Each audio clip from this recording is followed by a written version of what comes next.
Hi, I'm Ken, and just like you, I'm a modern astronomer. Everything I do is EAA, and I have not looked through my telescope in a long time using an eyepiece.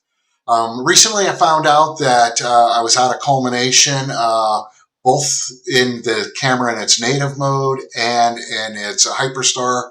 So I must have bumped something, I figure, carrying it in and out of the house. Since it's raining here in Pennsylvania, I figure I might as well culminate using this Hubble Optics artificial stars. This thing works great. It was a whopping $27. You can see all 5 lights on right now. Hubble Optics tells you when you use it to put a piece of tape over the front. However, I have done it both ways with having them all on, and when you go out of focus, you're pretty much rounding it up. You don't have that crisp dark spot when you use all of them, but when you tape it up, you get the crisp dark spot. Together, I will show you how to do it and using both the camera in the native mode, which will be one video, and both the camera in the hyperstar mode, which is the second video. Let's get started. I am using CPWI to control my mount and my focuser. You can use your hand controller.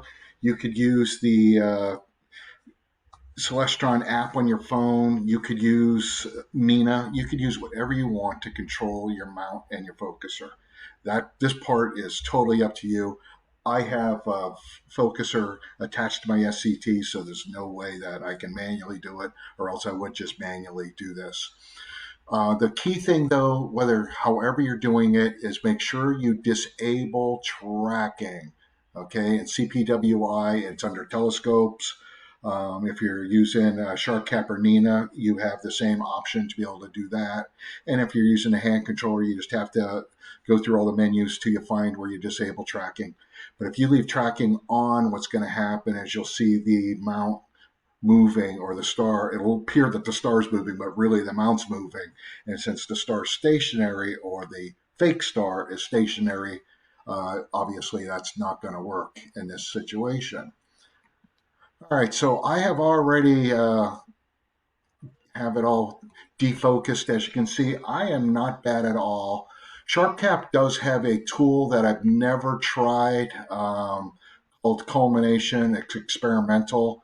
Like I said, I've never tried using it. What I have done is click on that right there. So you can just use slew your mount to get it dead center. As you can see, I'm dead center. And when you have the receptacle on like that, you can kind of see how you are. At this point, I am off, ever so slightly. What the next step you do is put your hand, as all the other videos are showing you, you put your hand so you know which screw to hit. In my case, that screw is on my left side of my telescope from behind it, right side from in front of it. And if I put my thumb on this one, to me, that's one's the bottom right side or left side, depending on how you look at your telescope. Um, I don't know if I really need to do anything. I did this last night. Like I said, I did it before I covered up all the elements, not realizing after I read that you're supposed to cover half the elements. But all in all, I think I'm just going to stick with that till I put it on a real star and see. As I said before, it is raining, so there's nothing else to do with my telescope except for culminate it. But all in all, I'm happy with that. All right, thanks for watching. As I said, I'm Ken. I'm a modern astronomer just like you. Everything I do is EAA. I have learned the hard way how important it is to keep my telescope culminated. I have issues when I go back and forth between my hyperstar and with my just putting the camera on the back of it. But I cannot wait to now get some clear skies and do some of this. Again, thanks for watching.